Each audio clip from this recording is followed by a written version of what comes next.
멕시코의 한 마을에 냉천과 온천이 솟아나는 신기한 곳이 있다고 합니다. 한쪽에는 부글부글 끓는 온천이 솟아오르고 조금 떨어진 곳에는 얼음물처럼 차가운 냉천이 솟아오른다는 것입니다. 그 동네 아낙네들이 빨랫감을 가지고 와서 온천물에 빨래를 삶고 냉천물에 헹구어서 돌아가는 모습을 한 외국인 관광객이 보았다고 합니다. 가이드에게 물었습니다. 이곳 사람들은 더운 물과 찬물을 공짜로 마음대로 쓸 수 있으니 감사하면서 살 것 같습니다. 가이드가 대답했습니다. 천만에요. 이곳 부인들은 감사보다 불평이 더 많습니다. 아니, 왜 불평을 해요? 가이드가 말합니다. 더운 물과 찬물은 나오는데 빨래할 때 필요한 비누가 나오지 않는다고 하면서 불평을 한다는 겁니다. 여러분, 세상에는 당연한 것이 없습니다. 당연한 것이 아니라 하나님의 은혜를 누리고 있는 것이지요. 하나님께서 우리에게 주신 모든 것이 은혜를 주신 선물들입니다. 아침에 동이 트면 자리에서 일어나서 건강하게 하루를 시작할 수 있는 것이 은혜입니다. 일과를 마치고 밤에 침대에 누우면 잠이 오는 것이 당연한 것 같지만 그렇지 않습니다. 어느 날은 밤새 잠을 이루지 못하고 뒤척일 때 그동안 숙면을 취할 수 있었던 것이 당연한 것이 아니라 잠을 주셨던 하나님의 은혜였음을 깨닫게 된다는 것이죠. 반복된 일상에서도 감사해야 된다는 것이 코로나가 우리에게 준 교훈이었습니다. 일상에 감사해야 한다는 교훈을 우리 성도님들은 코로나 이후에도 마음에 담고 살아가고 계십니까? 하나님께서 주신 교훈을 받았다면 우리는 당연히 그렇게 살아야 한다는 거지요. 평범한 일상이 특별함보다 더 큰 은혜임을 믿고 감사하는 우리가 되어야 한다는 것이지요. 자, 오늘 본문은 요나의 감사를 보여주고 있습니다. 어느 날 하나님께서 요나에게 이렇게 명령하셨습니다. 저 큰 성읍 니느웨로 가서 그것을 향하여 외치라. 그러나 요나의 생각은 달랐습니다. 자기 민족 이스라엘을 그렇게 괴롭히던 니느웨가 하나님의 심판을 받아서 마땅히 멸망해야 된다는 생각 때문에 하나님의 명령을 거역하고 다시스로 가는 배를 타고 도망갑니다.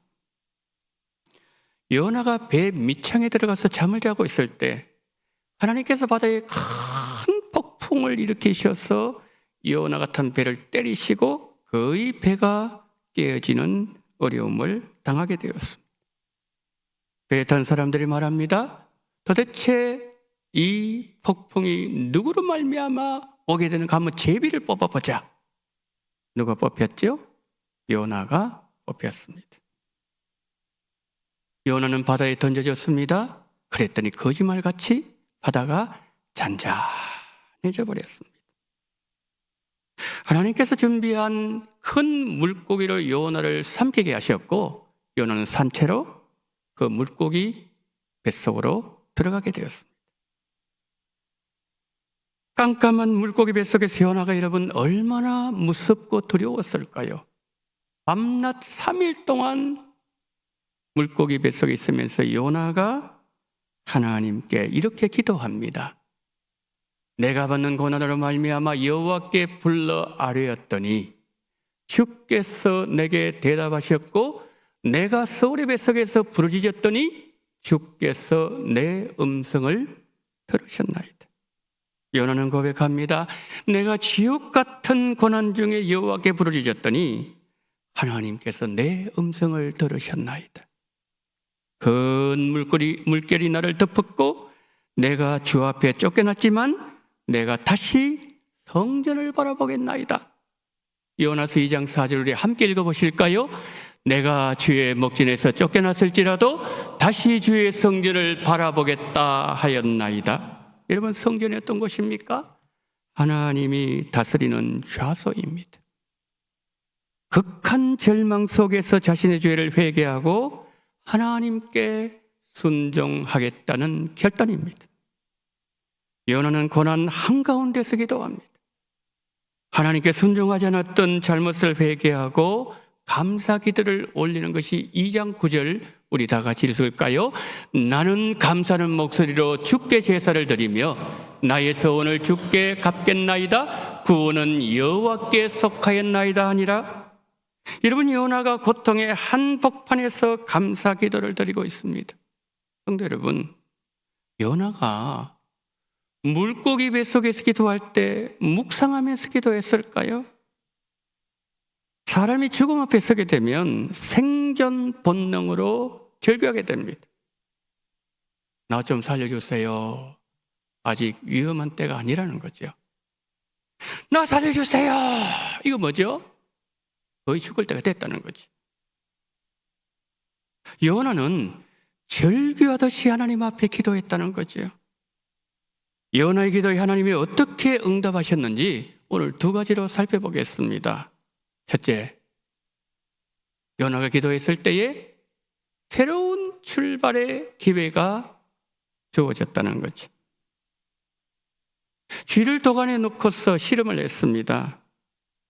빛이 한 점 들어가지 않도록 그 독을 막았더니 그 도관에 든 쥐가 18시간 만에 죽어버렸어요. 산소도 충분했고 분명히 죽을 환경도 아니었는데 빛을 차단했을 때 쥐가 죽고 말았다는 거지. 여러분, 큰 물고기 뱃속은 깜깜한 독암보다 더 참혹한 지옥입니다. 냄새가 얼마나 역했겠습니까? 물고기 위장은 소화기에서 계속 소화액을 내지 않았겠습니까? 음식물 계속 들어왔겠지요. 그리고 물고기가 그냥 이렇게만 바다를 갑니까? 뒤집기도 하고 돌기도 하고. 그러면은 그 안에 있는 요나가 어떻게 됐을까요? 이리 처박에다 저리다 했다가 음식물 토할 것 같고 깜깜하고 역한 냄새가 나고 그 밀폐된 공간 속에서 요나 심정이 어땠겠습니까? 상상을 초월하는 고통과 죽음의 공포 앞에서 요나가 깨달은 것이 하나 있습니다. 아하! 내가 이 아픔은 불순종 때문에 왔구나. 그리고 자신에게 죄를 회개할 수 있는 은혜를 주신 하나님께 요나는 감사했어요. 큰 물고기 뱃속에서도 소화되지 아니하고 살아있음에 감사했고 죽음의 그 깊은 바다 한가운데서 살아있음에 감사했습니다. 성도 여러분, 지금 성도님들을 짓누르고 있는 죽음과 같은 힘든 환경 가운데 계십니까? 여러분의 생명을 붙잡고 계시는 하나님께 감사하십시오. 예레미야 12부로는 복음 선거 중에 혼자 걷지 않을 거예요 라는 복음 선거가 있습니다. 그대 폭풍 속을 걷고 있을 때, 비바람을 마주해야 할 때, 불빛조차 보이지 않아도 그대 혼자 걷지 않을 거예요. 두려움 앞에서 하늘을 보아요. 외로운 그대여 걱정 마요. 꿈꾸는 거기를 또 걷고 걸어요. 그대 혼자 걷지 않을 거예요.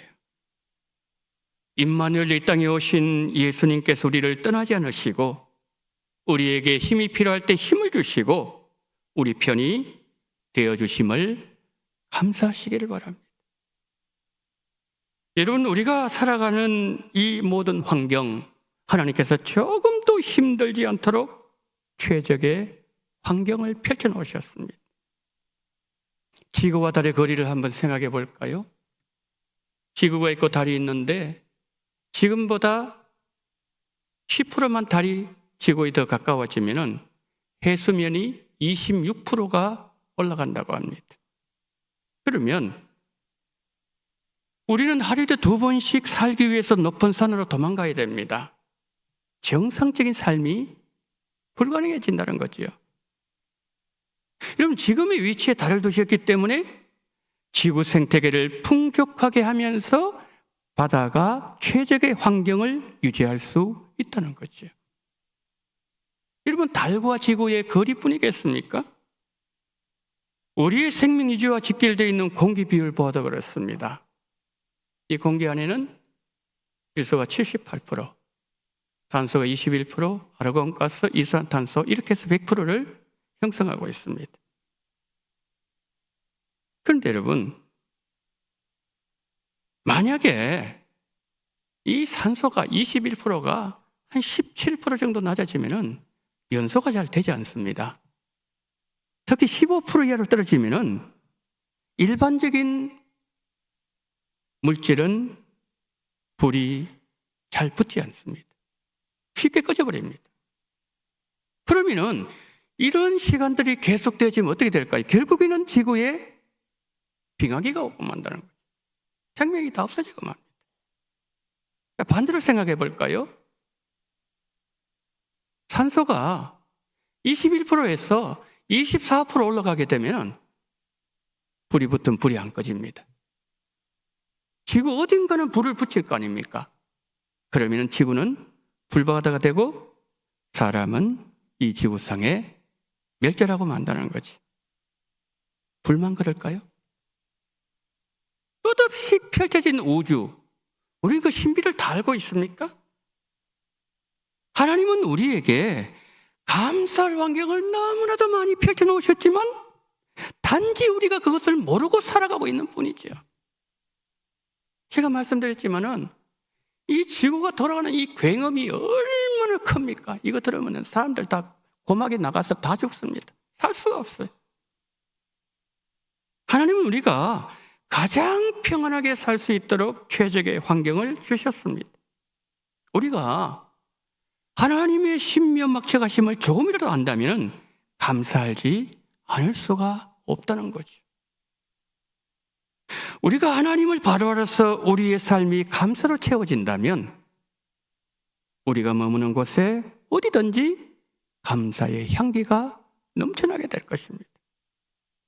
요나는 큰 물고기 뱃속에서 즐거워하면서 이렇게 기도합니다. 나는 감사하는 목소리로 주께 제사를 드리며 나의 서원을 주께 갚겠나이다. 지금 감사하는 상황입니까? 죽을 상황인데 나는 감사하는 목소리로 주께 제사를 드립니다. 하나님께서 그 요나의 감사 기도를 받으시고 니느웨 성으로 가서 다시 한번 나의 메시지를 외치라, 한 번 더 기회를 주신 거지요.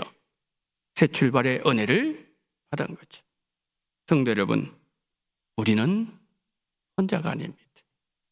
풍랑 한복판에서도 고아와 같이 버리지 않으시고 건져내시고 새로운 기회를 주시는 하나님, 그 하나님이 우리의 아빠 아버지가 되시니 염려마시고 감사하시기를 축복합니다.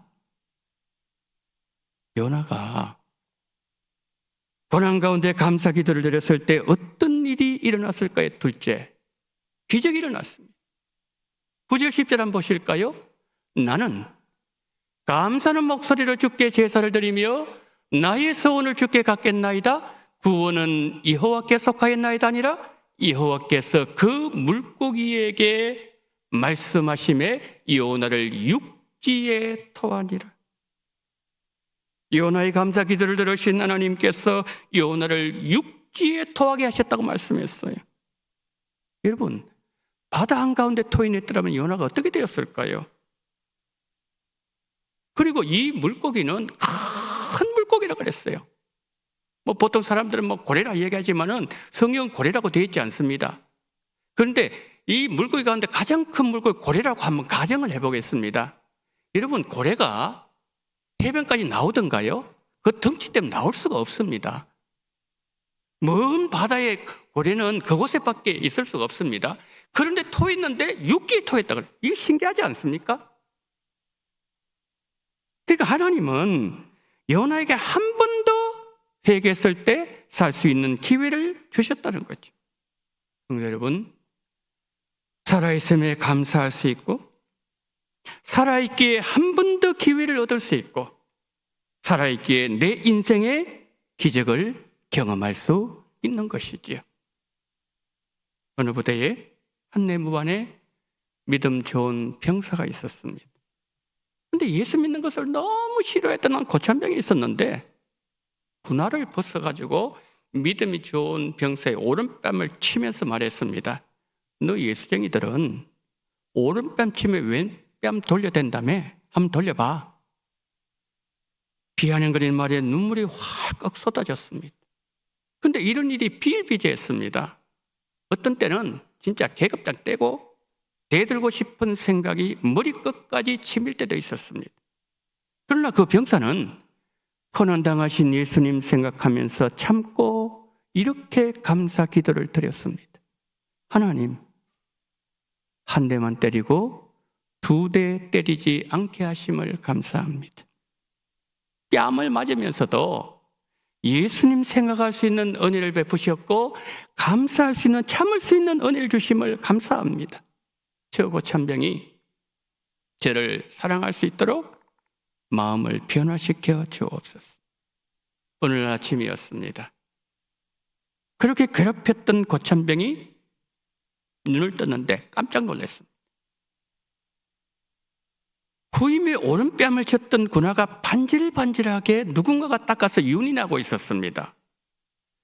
누가 군화를 닦아놓은지 알아보니까 군화로 뺨을 맞았던 그 후임병이 자신의 군화를 반질반질하게 닦아 놓은 것을 알게 되었습니다. 혼자 생각했습니다. 나는 그 군화를 가지고 예수 믿는다고 뺨을 때렸는데, 때린 그 군화를 광이 나도록 닦아 놓았다니 너무너무 미안했습니다. 그 일로 고참병이 후임을 사랑하게 되었다고 합니다. 여러분, 감사는 사람의 마음을 움직입니다. 우리의 삶을 감사로 채우려면 받은 은혜를 기억해야 됩니다.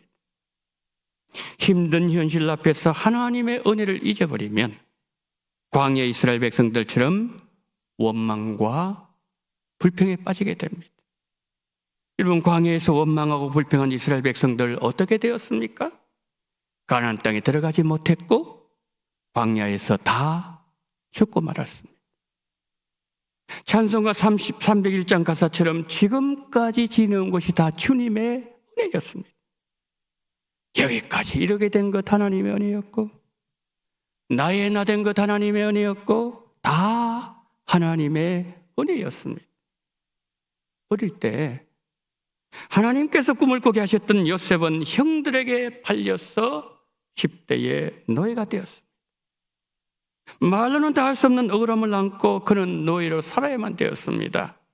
그렇지만 요셉은 고통스러운 하루하루를 하나님 앞에 부끄럼 없이 살았고, 사람들 보기에도 열심히 살았습니다. 그러자 그의 주인이 여호와께서 요셉과 함께 하고 계시는 것을 보게 되었습니다. 가정 총무가 되었습니다. 주인의 모든 소유를 요셉의 손에 맡기게 됩니다. 그러던 중에 요셉은 또다시 억울한 일로 감옥에 갇혔지만은 요셉은 요동하지도 않았고 불평하지도 않았습니다. 감옥에서 묵묵히 다른 사람을 섬깁니다. 간소장의 신임을 얻어서 죄수들을 관리하게 되었고 그들의 꿈을 해석해 주게 됩니다. 하나님은 요셉에게 다시 기회를 주셨고 결국 그는 애굽의 총리가 되어서 민족을 살리고 가정을 살리고 부모를 살리는 특별한 은혜와 축복을 입게 되었습니다. 여러분, 요셉이 노예로 팔려가고 감옥에 갇히고 억울한 일을 당하는 최악의 환경에서도 자신에게 해를 가했던 그 사람 미워했습니까? 환경만 바라보면서 좌절했습니까? 환경에 굴복하지 않고 주어진 환경에서 맡은 일에 성실하게 최선을 다했고 하나님의 때를 기다렸을 때, 하나님의 때가 되었을 때 하나님께서 요셉을 총리의 자리까지 높여주셨다는 거죠. 여러분, 그렇습니다. 우리를 둘러싸고 있는 환경이 아무리 어렵고 힘이 들더라도 환경에 요동하거나 흔들리지 않고 순결한 믿음으로 맡겨주신 일에 감사하면서 살아가는 것이 하나님의 은혜를 입은 성도들의 삶의 방식입니다. 평범함이 쌓이면 비범함과 특별함을 뛰어넘을 수 있다는 사실을 알려주고 있습니다. 소낙비는 바위를 뚫을 수 없지만 오랜 세월 동안 떨어진 낙수는 바위에 구멍을 내는 법입니다. 링컨은 이렇게 말했습니다. 하나님은 평범한 사람들을 좋아하신다. 그것이 하나님께서 보통 사람들을 이렇게 많이 창조하신 이유이다. 하나님은 우리의 평범한 일상을 매우 소중하게 여기십니다. 그래서 하나님은 우리의 삶의 대부분을 평범함으로 채우셨다는 거죠. 평범한 일상에서 하나님은 우리를 성장시키시고 하나님의 선한 뜻을 이루어 나가시는 것이죠. 우리가 지금 누리고 있는 평범한 일상을 꿈꾸는 자들이 세상에는 너무나도 많습니다. 전쟁의 공포와 가난과 질병의 공포에 사는 사람들이 얼마나 많습니까? 지루할 정도로 평범한 일상일지라도 늘 감사하시기를 축복합니다. 그리고 나에게 있는 것에 감사는 우리가 되어야 됩니다. 바울은 이렇게 고백합니다. 우리 다 같이 읽으실까요? 내가 궁핍함으로 말하는 것이 아니니라 어떠한 형편이든지 나는 자족하기를 배웠노니 나는 비천에 처할 줄도 알고 풍부에 처할 줄도 알아 모든 일 곧 배부름과 배고픔과 풍부와 궁핍에도 처할 줄 아는 일체의 비결을 배웠노라. 아멘.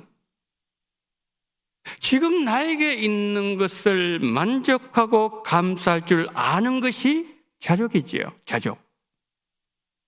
일할 수 있는 직장 주심에 감사하고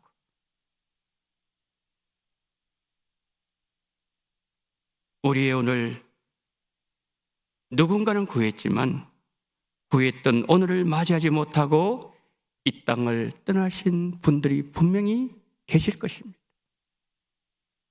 우리가 이렇게 우리 눈으로 보는 이 세상 누군가는 애타게 사모했던 하루였습니다. 혼자 힘으로 자리에 일어날 수 있음에 감사하고 씻을 물이 있음에 감사하고 일용할 양식이 있음에 감사하고 발 뻗고 누울 수 있는 집이 있음에 감사하고 매일 할 수 있는 일이 있음에 감사하십시다. 감사할 때 우리는 주님 주시는 자족을 배울 수 있고 자족하는 삶을 살 수 있습니다. 바울은 디모데전서에서 자족을 이렇게 말합니다.